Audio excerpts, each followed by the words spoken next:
Samtang 26 ka mga domestic ug international flights kansilado nga moagi sa Ninoy Aquino International Airport. Kansilado kini human mubuto ang Taal Volcano kagahapon.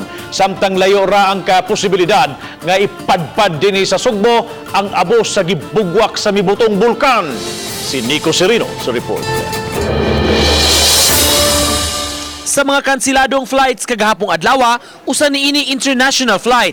26 ka-cancelled flights, 25 ana mga domestic flights going to Manila and pabalik diri sa Cebu.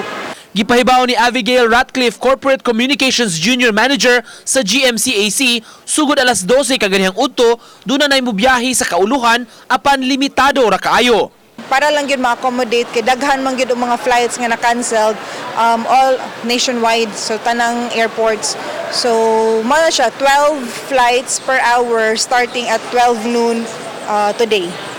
Apektado usab ang managsuong Haponesa nga mopauli na unta sa Osaka, Japan nga moagi unta sa NAIA.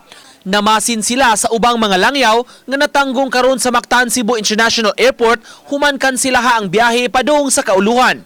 Apektado sab ang taga Laguna nga may giduaw nga kabanay sa Bacolod.